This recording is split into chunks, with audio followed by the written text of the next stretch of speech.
A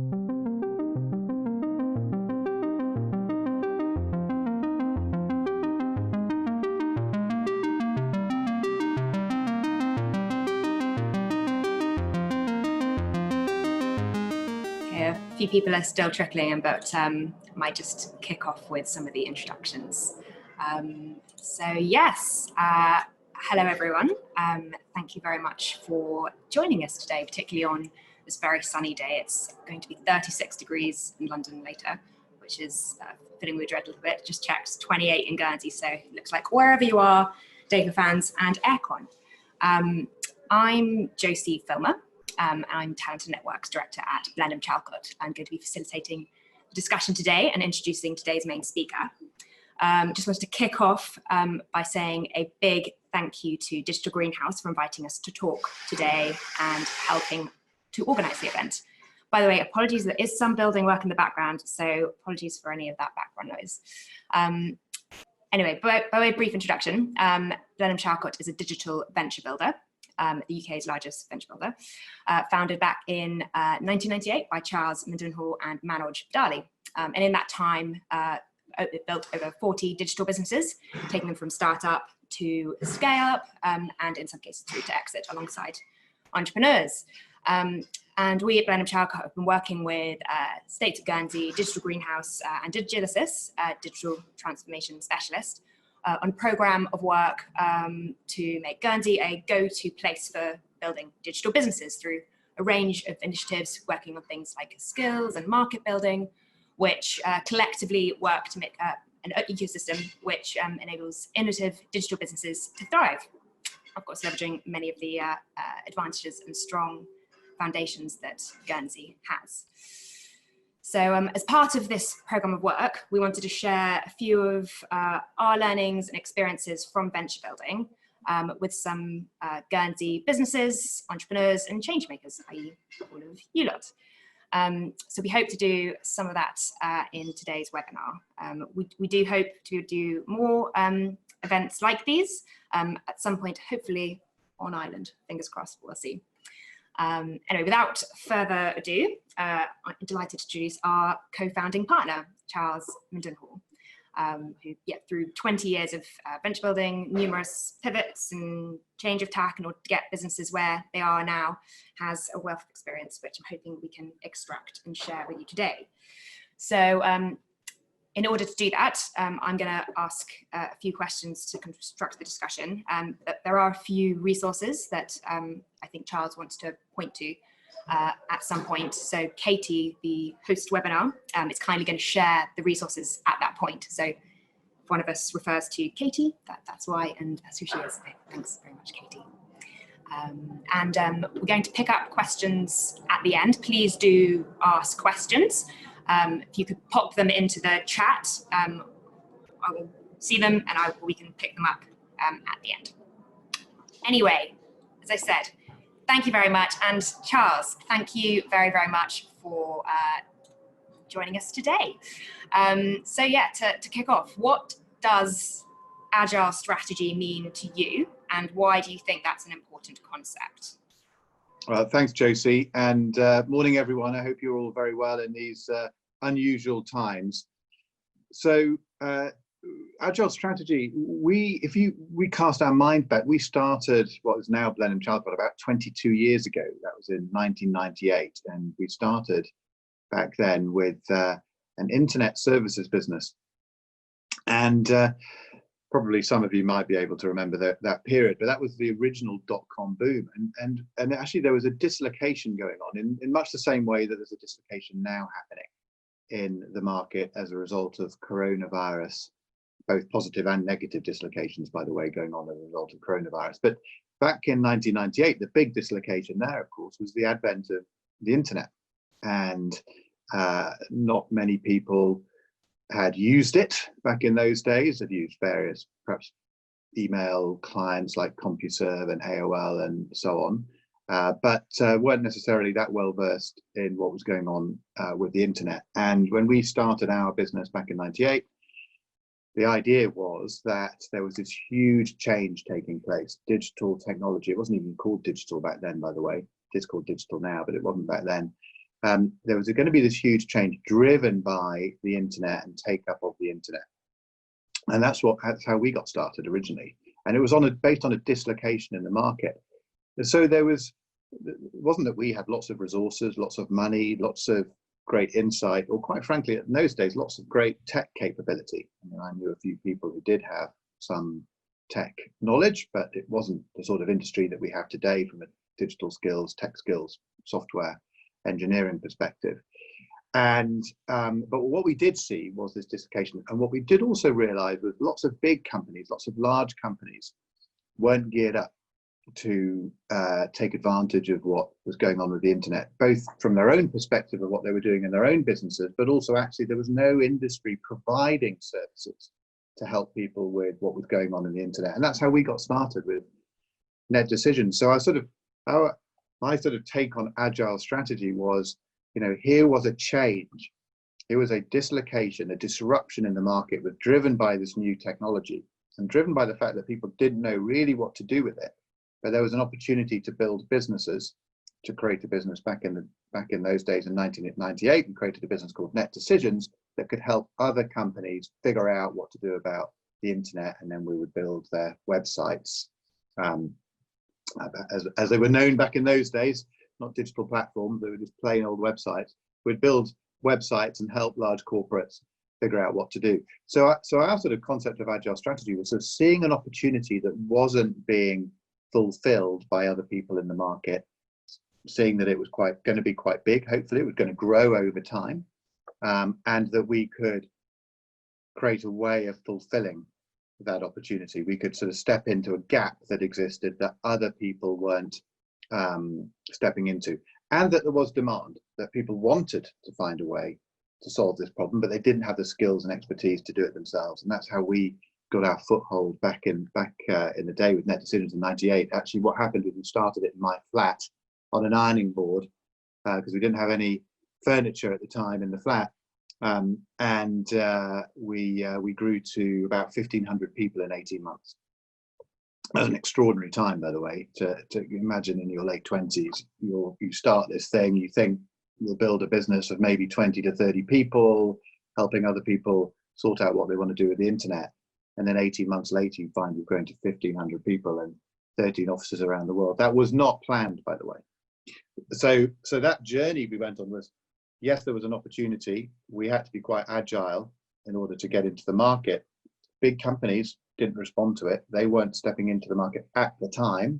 They were big companies with existing models. They were very incrementalist. Existing suppliers, the old IT consulting firms, by the way, at the time should have been away with it, but weren't. They had their existing business models doing things in a very incremental way. And here was this huge change that we were able to take advantage of. Of course, what happened after that, having grown so quickly, we weren't prepared for that, of course. So we had to think quite quickly as we grew what we needed to do in order to cope with that growth, in order to scale our business, which involved kind of numerous iterations. We didn't have a playbook. We didn't have a playbook for how we should operate as we were growing so quickly.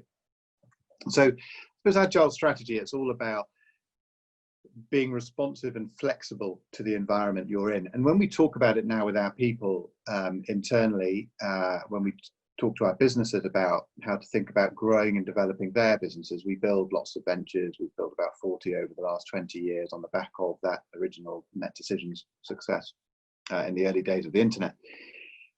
We talk to them a lot about how they evolve. We talk a lot about, funny enough, we use Darwin. We use Charles Darwin, of course, the original, I suppose call him the father of evolution, the person who sort of discovered the evolutionary process. We talk a lot about Darwin and the evolutionary process, and of course, Darwin is all about, well, you essentially genes or animals or human beings experiment with how they adapt to an environment, and they grow different arms, limbs, different ways of being able to cope with their external environment. That's an experimental process. That's something that there's no sort of plan for. It evolves over time. I'm going to sort of simplify, you grow an arm or a limb and you see if it works in the external environment you put it into. You don't know in advance whether it will. Of course, the ones that do grow the right arms and limbs and so on to cope, they survive. And the ones that grow the wrong arms and limbs either don't survive or they have to evolve again. So Agile strategy isn't about knowing in advance all the things that are going to work for you and your business, or even, quite frankly, knowing the probability of whether that's going to work or not. There is an element of experimentation. You have to try something, you have to see it if it works in the environment you put it into, and then you learn from that. Sometimes it fails, it doesn't work, then you get the data that says that didn't work. And then you have to change your approach and evolve your approach and do something different, but you've got a bit more knowledge and a bit more data about what that environment is like in which you're operating. And that's a large part of our sort of our venture building process. And a part of our Agile strategy is putting things out there, experimenting, learning from experience. And the hard bit about that, by the way, the hard bit is the embarrassment of when it goes wrong. When you try something and it doesn't work, or when people go, how do you know this is going to work? Well, quite frankly, we don't know it's going to work. We don't know in advance. We might have a hunch, we might have an opinion, we might hope it's going to work, but actually we don't always know in advance. And therefore it's overcoming that, not just the fear of failure, but then also the fear of embarrassment when it goes wrong, and getting back up again and going, okay, well, we learned that that bit didn't work, but this bit looks like it might do. And we're going to focus on doing more of that stuff and less of that stuff. And that sort of is what pivoting is about. I mean, I don't think you can always, bounce from one thing to another with no idea of what you're doing, by the way. That's the wrong idea about pivoting. But there is an element of pivoting and an agile strategy, which is about, well, what have we learned about what's working? What have we learned about what's not working? Having an honest discussion about that, frank discussion about it, and then moving on based on the data and the experimentation that you've done. And that to us is what Agile strategy is all about. In these COVID times, obviously we've seen kind of huge changes going on, huge changes in people's working patterns, both positive and negative, huge pressures in terms of people's jobs, people's roles, people's skills, being appropriate for some of the environment that we found ourselves in and the environment that we're going to find ourselves in the future. So there's going to be a big pressure around employment. Obviously, we're already seeing that around the world, and obviously in the UK and in Guernsey too. But also there's been this huge acceleration as well of take-up of digital technology and acceptance of digital and people's skills that they have in order to operate in a more digital environment. We've all been forced to do things differently, not just in our work lives, but in our personal lives as well. And not just kind of people of working age, but people of all ages, from young to very old, now doing things very differently as a result of the challenges that Corona has set. And that is also a big disruption, right? There's a big disruption going on in the market as a result of Corona, a bit like the one 22 years ago with the advent of the internet and digital, which took, by the way, 15 or 16 years to eventually sort of reach its potential. And now we see it all around us. But Corona's also is creating and will continue to create that same disruption.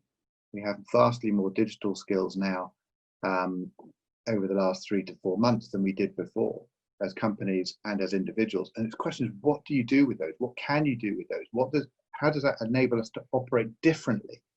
And not just thinking about the same old way we did things in the past, the status quo, a very incrementalist approach that perhaps we had before.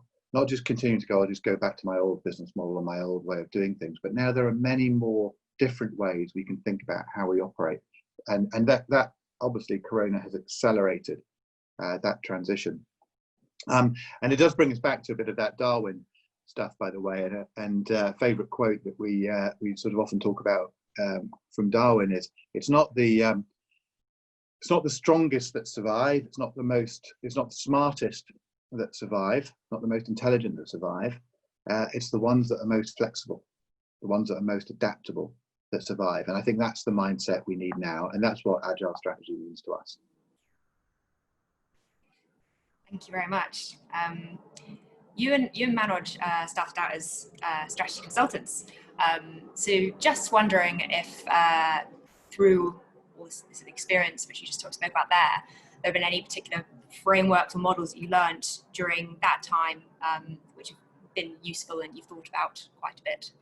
Well, Josie, that is a bit of a setup of a question, as I'm sure folks listening have realised, because we did prepare one or two short slides that we just wanted to share with folks. So I was just going to ask Katie if she wouldn't mind popping them on the screen. Thanks very much, Katie. So hopefully you can see something now that has arrived on your screens in front of you. So about 7 years ago, we, when we were sort of reflecting on some of the learnings across Blenheim Chalcot, we came up with what we called our sort of Blenheim Chalcot DNA, and there are these 5 building blocks that we sort of tried to sort of derive from all the things we've learned about how to create and run businesses and develop businesses, and you can see them here, the 5 building blocks, and actually all of these sort of need to fit together to some extent. To when we talk to our CEOs and our leadership teams across our portfolio companies about them. And by the way, if you want a copy of this stuff, you're very welcome to ask us, and Katie, I'm sure, will send it over to you. But you can see here the sort of 5 building blocks that we derived, and Agile strategy is a core part of that. You know, finding and developing a central idea that meets a burning customer need and makes money long term. And our priorities, goals, and actions of the business are all aligned to that strategy. Note the words finding and developing. Okay, developing. It's not that you kind of have it, it's fixed and off you go.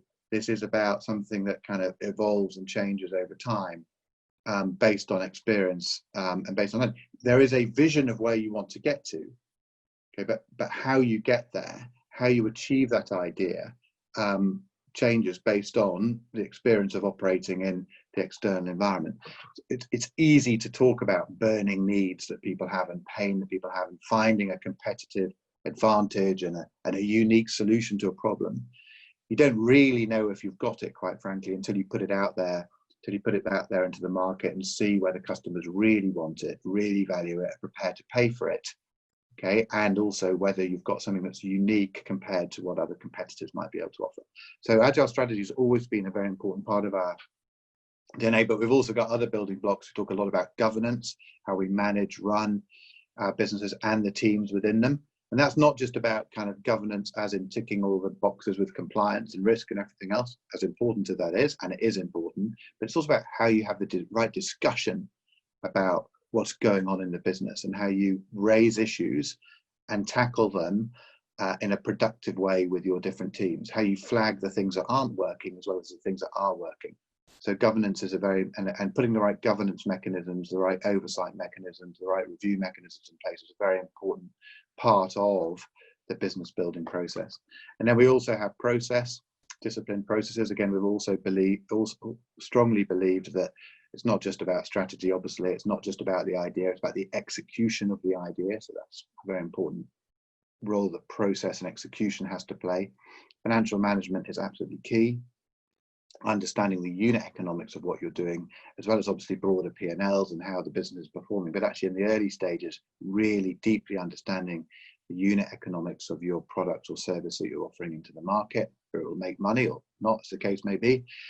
Then at the heart of all this, of course, is people and the people you have in the business and how they operate. So those were the building blocks that we identified as sort of very important to building businesses. And then if I attempt at least to flick a slide forward, which I will do now by tapping the screen, hopefully, and the control panel will come up. We will go forward a slide.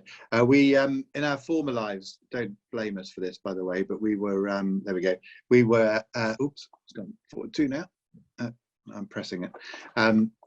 We'll go back to the 5 forces, Katie, if you've got that. There we go, brilliant. So in our former lives, we were strategy consultants, and we still believe in going back to basics and using basic frameworks when we think about what businesses we want to be in and what industries we want to be in. And we worked for Michael Porter's consulting firm about 25 or actually 28 years ago now. And of course, you'll be familiar, some of you will be familiar with the 5 forces and how they determine the attractiveness of an industry or business or otherwise. And again, I won't go into the detail of this, but you can see how, thinking about your business and the industry you're in the context of how powerful are buyers in your market. Okay, is there one buyer or there are multiple buyers? And of course that leads you to be able to price perhaps in different ways. Can they trade you off against other suppliers? So understanding what the buyer dynamics are in your market is very important.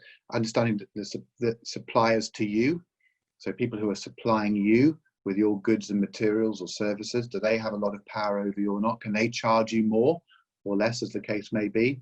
When we started off in the world of the internet, it's very, very costly to hire people who knew software and tech and things like that, because everyone wanted them, and everyone still does want them, by the way. So the sort of input costs were very expensive. We would also look at, of course, substitute products, what substitute products might be available that buyers could use instead of the ones that you were providing. And of course, how easy was it to enter your industry, the threat of new entrants and barriers to entry? Could people if they saw something was working, did you have some sort of moat to protect yourself? You got a brand or some IP or what have you, or could people quite easily kind of replicate what you were offering and enter the market? And these were all, if you like, examples of things that would drive the attractiveness of an industry or not. And we would look at these when we were thinking about what business or what industry kind of we wanted to be in, and whether we could build something sensible or not. And then allied to that, of course, another Porter framework was what positioning you wanted to adopt in the market. And that's on the next slide, which we will attempt to click through to. There we go. So strategic positioning. So you could argue whether you're you'd want a lower cost position. Did customers want essentially to buy a product that was priced competitively? So it was lower price, and if you were going to be in a sort of price competitive market, then you had to focus on making sure your costs were as low as they could be. Often you see that in commodity industries where people just want the lowest price product. If they want the lowest price product, you have to be the person who has the lowest unit cost to produce that product to obviously maximize your margins. So were you going to have a lower cost product? With a lower price product, and therefore if you're going to do that, you had to have lower cost advantage, because ultimately if it's a price competitive industry, the people who win are the people with the lowest cost system to produce that good. Or were you going to be differentiated in some way? So were you going to have some sort of differentiation of form or feature or function that customers wanted to pay for? So they didn't mind paying more for it, and you could afford to spend more from a cost-based perspective providing that. So again, thinking about what the customer valued and what the customer wanted, what they're prepared to pay for, was very important. So again, we use that framework to help us think through some of those things. And then the third sort of framework that we use, again, is another Porter one, by the way, but it was thinking about what capabilities you needed in your business in order to be successful. And some people would look at this as the sort of standard way of looking at the value chain, if you like, different capabilities and activities you would perform in order to get a product to market. Some of them are horizontal, that sort of stretch across an entire business, and some are particular, if you like, departmental areas that you need in a business in order to be successful. So again, this is a standard one. It does differ depending on what you're doing. But you'd look at this and go, okay, well, what's important to me? What sort of core capabilities and competences do I need as I'm getting started or as I develop in order to be successful in this industry? What things do I want to provide, or do I really want to focus on, versus which things are less important? So again, you could use Amazon as a great example of this. For example, they, in their early days, they placed a lot of emphasis on customer service. They were incredibly service oriented. If you remember, it wasn't that you could build a website, you could build a book selling website, you could build a retail website, but they were incredibly focused on service. And the service they provided, of course, was getting your goods to you quickly, but then very importantly, being able to let you return them if you didn't like them, if you didn't want them. And they would handle all the reverse logistics of those returns. Not only would they get the outbound logistics working to deliver them to you, but they then handle the returns as well, no questions asked. Of course, those were very important parts of the Amazon model. So they invested a lot of time and effort in their logistics operations and in their customer service. And they still do, by the way. If you read anything that Jeff Bezos puts out there, he was in the front of one of the big Senate committees the other day, one of the big US committees, talking to politicians. He put a great document out for anyone to read. It's worth looking at Jeff Bezos' submission that he made last week on the history of Amazon and the emphasis they put on customer service and logistics. Now, of course, when they built their customer base and had this huge customer base, they then put emphasis on some other activities. They continued on logistics and service, obviously, but they built their business and were able then to, if you like, develop other areas of their business. So you would say now, obviously, the whole tech side of things, the enormous processing power of Amazon's tech platforms, of course, they've used and have developed further and taken into AWS, Amazon Web Services, has become a sort of different business as part of Amazon, where they provide that vast computing power that they had to build in order to service their own operations. They provide that externally to the world now, very effectively now, to help other businesses scale the way Amazon has. So it sort of developed other areas to support itself, but actually they were so good, they then were able to sort of turn them into a separate business unit. So again, these are other, so the ported value chain is very important to understand the bits of your business that you really need to focus on that are going to give you your competitive advantage versus other areas which might be more kind of commodity. You just need to do them well. Someone else could do them for you. You could even outsource them at certain stages. And then if we just flick forward one more, Katie, there we go. So again, we a couple of others is frameworks to think about as we build businesses. You know, we think a lot about the virtuous cycle of our businesses and how one thing leads to another and can lead to another. And here's an example of one from Expedia. So you know, if you can start at any sort of part of this perhaps, but in Expedia's case, if they started as a supplier and advertising channel, so they were able to advertise flights and hotels to people, okay, they gave their suppliers better, they had customers on one side, gave their suppliers better economics because they were able to acquire customers more cheaply. That would also improve if suppliers had better economics, that would give them a better traveler experience. Okay, this is Expedia's business model on a large scale. So thinking really broadly about how Expedia operates. So if their suppliers are doing better, then travelers get a better experience on planes and in hotels and what have you. More travelers then go on holiday. Okay, that generates more content. So more feedback on the Expedia websites, reviews, ratings, etc. More user-generated content there is, the more users there are, more ad revenue there is for Expedia. That's more cash flow for Expedia to invest in providing a great channel for suppliers to reach consumers. So again, thinking about how your business has that virtuous cycle. So as you do better as a business and as the system more broadly outside your business does better, as your business model works, does that create this sort of self-fulfilling reinforcing cycle? That's something we would look for as well.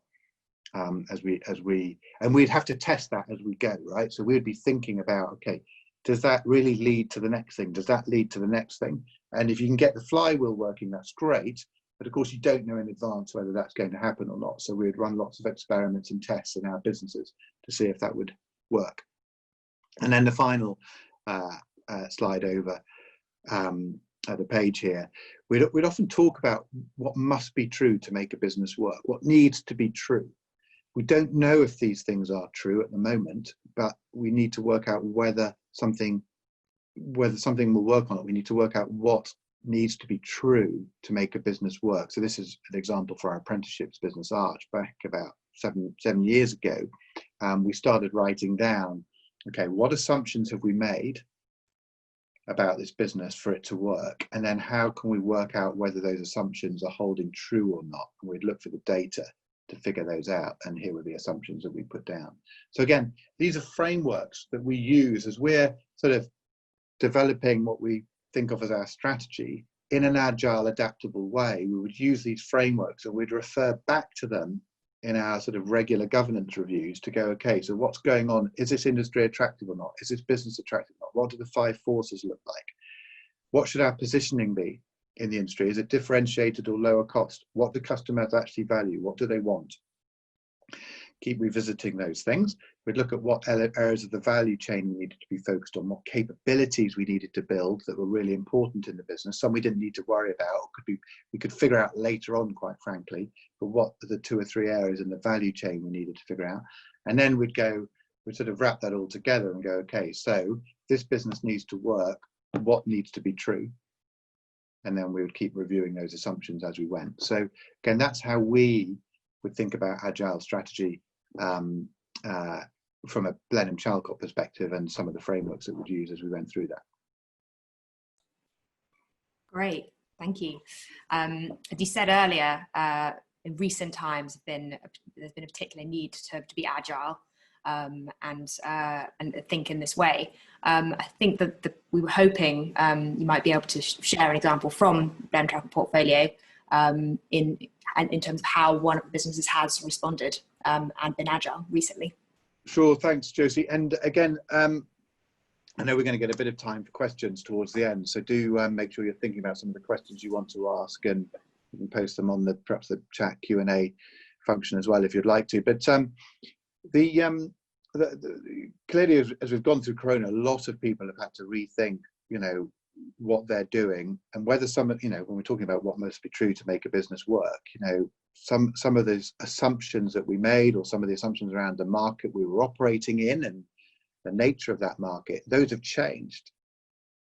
Changed hugely on some industries, and we're talking about the travel industry and Expedia just now. I mean, that's obviously been decimated by kind of what's gone on, and they've had to rethink a lot of the ways in which they operate, and are going to have to rethink a lot of the ways in which they operate in the future as well. But we've had to do the same with our businesses. And actually, we had a talk the other day from one of our CEOs, a guy called Seb McDermott, who runs our mortgage platform business called Kudu. So essentially what Kudu is, think if you want a mortgage, you can get actually just go back to the previous slide, Katie, because I wanted to sort of use that to lead into this. Thank you. So if you think about if you're getting a mortgage, you want to kind of get a whole of market view of what mortgage is most appropriate for you. So that's what Kudu does, basically. It provides that whole of market view and allows you to apply for that mortgage. So that's their business. Their model, of course, is to be able to do that digitally. So everyone can go online and find the mortgage that's best for them. To make that business work, we need great distribution channels. And so we typically distribute through aggregators like ClearScore and Compare the Market. So they've got a huge customer base, so they can bring those customers to us. And then we also need all the lenders, the mortgage providers on our platform with their mortgages that are available to those borrowers. So, of course, when Corona hits, we've got you see, if you look at this agile strategy slide, you can see the castle in the air, right? The castle that the frog is trying to get to, presumably to kiss someone, but that's the castle in the air. That's where the frog is going. Our castle in the air, of course, is to be the leading provider of mortgages in the UK, providing mortgages to anyone who wants one from any lender. That's our vision. The question is how we get there. And we had a sort of set of lily pads, our plan, if you like, laid out in front of us. But we didn't know exactly which set route we were going to take and which lily pads you might need to hop on, or whether the lily pad would disappear underneath you once you'd hopped onto it. And actually with Corona, of course, what's happened is, there was a massive seizing up of the mortgage market. Obviously no houses being bought, very few houses being bought, and therefore few mortgages being provided. And of course, even now, although some of that's kicked back in, there's still challenges around it. Big issue for Kudu. So what do? Do you stop? Do you panic? Do you go, oh my God, our castle's just kind of turned into a sandcastle? Or do you work out something else you might do as a result of what's gone in Corona? So we asked Seb to record 3 minutes worth of what he did or what he's done with his business over the course of Corona, and how he sort of evolved his business in hopefully an agile way to respond to what's going on with Corona, and perhaps taken some different lily pads to get to his castle in the sky. And that's the video we're going to play you now, Katie. So if you can press play on the video, you'll just listen to Seb for 3 minutes as opposed to me talking about agile strategy in his business.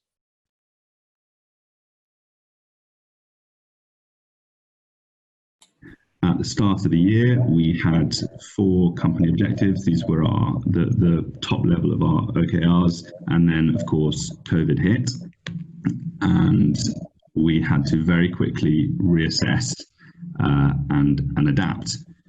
I think early on, Charles said, this could be a really good opportunity on a number of levels, but also to really focus on one thing. As a result of COVID, we looked at these objectives and we said, lenders will be freaking out right now. There's a bunch of regulatory challenges that they have. They need to retain their existing customers. We need to put all of our energy on monetizing the lender side of the marketplace. We knew that we needed to get lenders' attention. We said, with everything else that's going on, why are they going to care about little old Kudu and what we have to offer? And so we literally had a brainstorming session, the product team and me, where we said, what is number one on lenders' minds right now? And this was just after Rishi Sunak had announced that payment holidays for mortgages would be mandatory. And we said it is, mortgage payment holidays is the thing that is going to be on their mind. So we very quickly built this payment holiday calculator. We called up all of our relationships in the industry on the consumer side. We said, would you like this calculator? It's free. We can have it branded. We bought the domain mortgageholiday.co.uk. I bought that, 2 minutes after we had the meeting about, hey, maybe payment holidays might be good. We set up this platform, and all of these sites started linking out to mortgageholiday.co.uk. We also had a version that they can embed on their sites, and we built this whole thing in a week. And it's a very simple tool that gave some content around mortgage payment holidays. It captured some data on how long you wanted your holiday for and what the characteristics of your mortgage are, and gave you an example, a personalized example of how much more you would be paying if you took a holiday every month, and then also over the total term of the mortgage. And then we scraped all of the lenders' websites to pull in all the data about how you could apply with your specific lender. And a lot of people, when I spoke with some of our competitors who were building similar things, and they were doing things like capturing email addresses, and they were saying, we want to be able to store this data. So they had lots of disclaimers, and we said, actually, we want to get this out first, and we want to get volumes. So we want to minimize any kind of conversion rate. So let's keep it super simple and really helpful. And we were the first people to launch in the market. Our big competitor, they have a business that basically is trying to do exactly what we do, and we got it out in the market 10 days before them.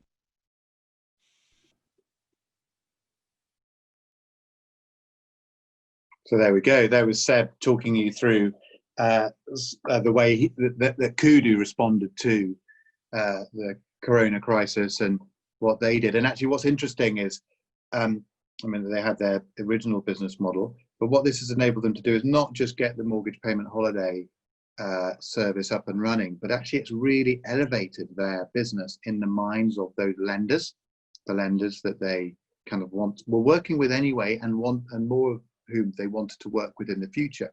And they were able to sort of use Corona to go, right, let's not panic. Okay, let's panic a little bit, but let's kind of use the Corona thing to build those relationships with lenders, to provide them with a mortgage payment holiday calculator. But actually what's happened coming out of Corona was we're now much better known with those lenders, to those lenders. We've been incredibly helpful to them through this period. Our brand has sort of been elevated in the market more broadly. We're seen as the go-to people to help solve some of these problems. And of course that positions us very strongly back to our core business, talked about at the beginning, of obviously bringing the aggregators and consumers to our sites, and then providing those consumers with their kind of ability to get or renew, remortgage, or whatever it is, or new mortgages from those different lenders. So it's encouraged more lenders onto the Kudu platform, back onto the core business, because we help solve this mortgage payment holiday issue on the other side of it. That just gives you a bit of a flavour of how they adapted. Again, are they the biggest business in the world? Nope. Are they the smartest? Well, Seb and his team aren't idiots, but do they have to be the most intelligent? No, but were they the most flexible and adaptable in responding to this? Well, kind of that to my mind, is the key. That Darwin quote about being the most adaptable and flexible, particularly when there's disruption going on, and using that, I think, to leapfrog, excuse the pun, to leapfrog a couple of lily pads towards your vision, your castle in the air, even if you didn't quite know whether those were going to work or not.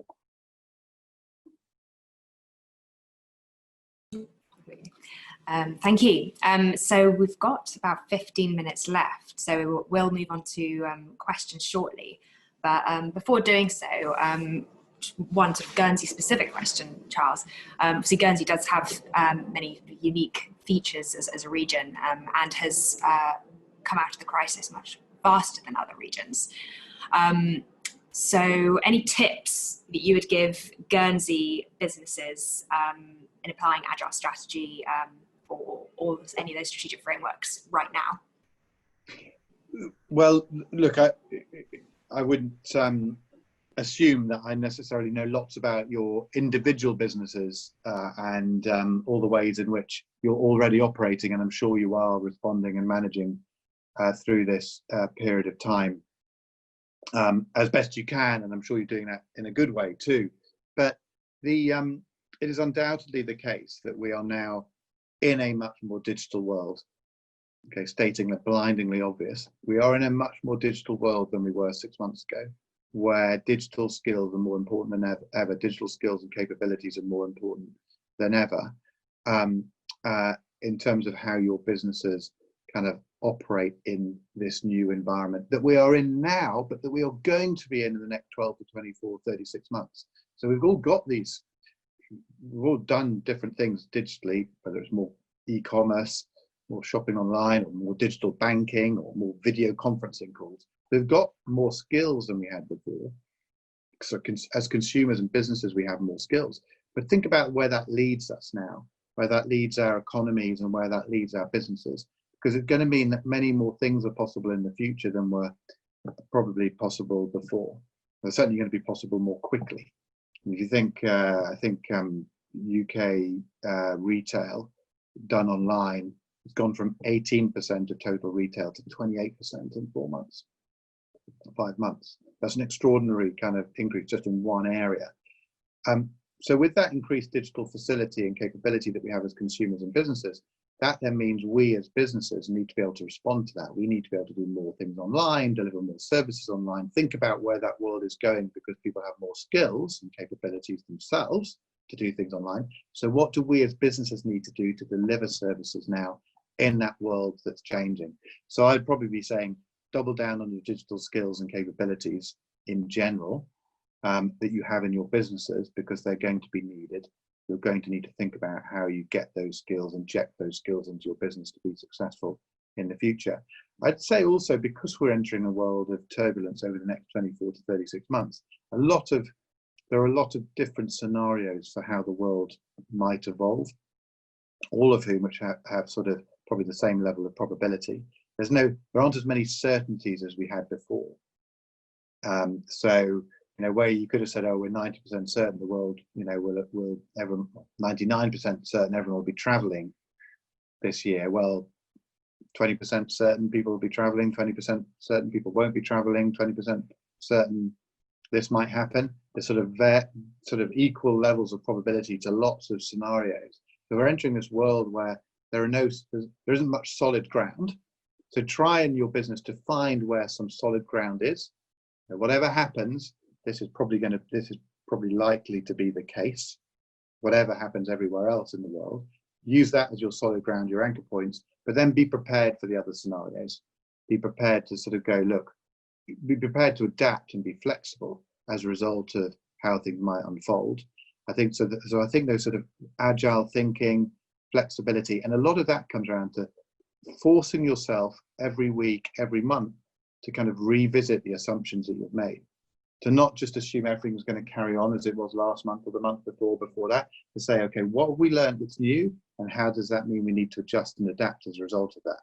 You don't have the sort of time frames we used to have where we could sort of be comfortable going, oh, we'll kind of plan 2-3 years out and it'll all be fine.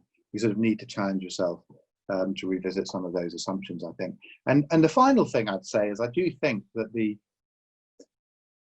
this increased kind of digital capability we have and the transformation that it's catalyzing, I do think it's great. I do think that is great for Guernsey, because people are much more comfortable operating anywhere you want in the world, wherever you are in the world now. I mean, I'm talking to you from my house just outside Henley-on-Thames in the UK, and I'm not sure 6 months ago we'd be having a video conference of this nature. Maybe we would have been with everyone in Guernsey.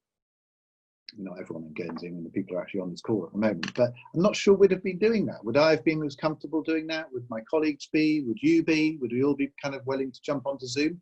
And we would have got there perhaps over 4 or 5 years. But I think that's great for Guernsey, because it means you can reach out and contact people in ways perhaps that you might have had to hop on a plane before, or go through some sort of logistical operation to sort of get in front of people. You can build relationships with people all around the world much more easily from your lovely location in Guernsey.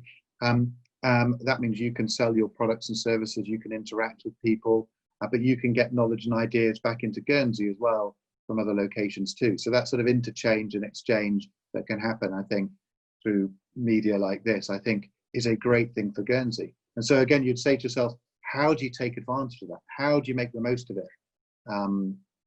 As businesses in Guernsey, how do you go, well, actually now those barriers have been reduced, those barriers to communication have been reduced. How do we get our businesses better known more broadly outside Guernsey? Because I think those routes have opened up much more now, and will continue to open up even more over the next 3 or 4 years.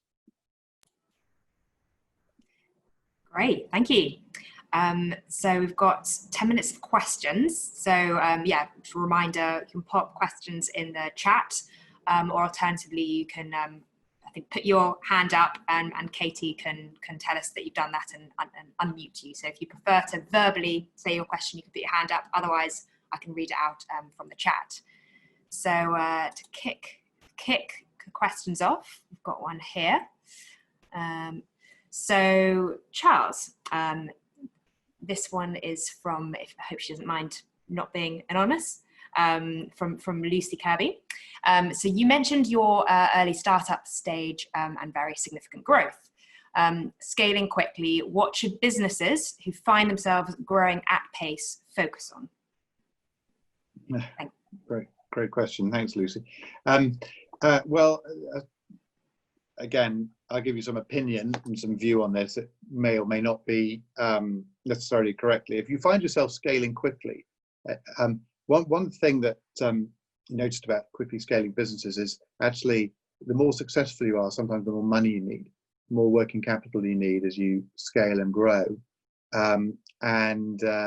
Therefore, make sure you've got enough of a cash cushion to, or enough access to funding to make sure you can actually scale. The fact is, even if your sales are growing and you have even a profitable business model, actually your working capital requirements can kill you. Obviously, the difference between debtors that you're owed versus creditors you have to pay. So actually the funding cushion is really important. I think the second thing to say is when you start to scale is you're not going to get everything right. So the natural thing about scaling is you have to go recruit more people, don't you, right? You have to hire folks into the business. And so you often find yourself in this dilemma of, I want to scale, but I don't know if I can find the right people to help me scale, or the right people to come and work in my business. So if you don't get the right resources and people in, if you don't hire, you can't scale. And if you do hire, I guarantee you're not always going to hire the right people. You're going to get it wrong.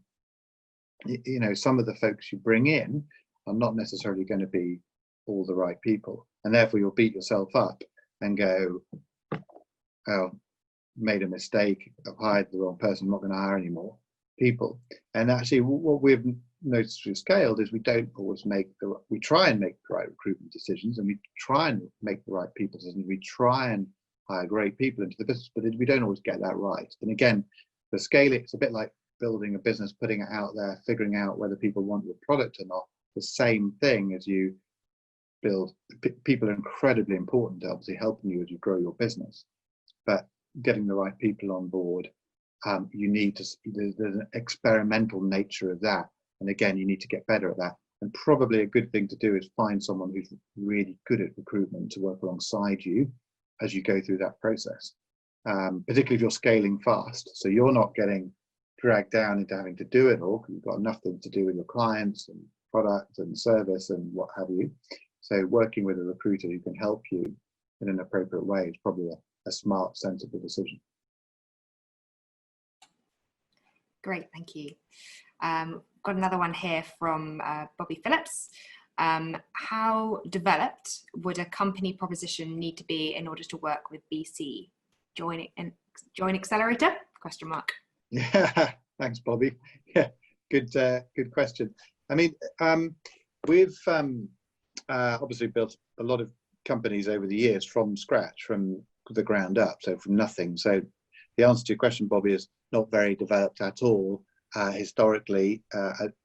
What we do like to sort of look at, we do have a set of criteria that we use. I think we've actually published some of them. Again, you're very welcome to look at the criteria. I think we put some of them on our website as well, to do with the size of the market. Is it big or growing? What pain are we solving? What pain do customers or clients have that you're looking to solve? Do clients recognize, do customers recognize that pain? Have we got a unique way to solve it?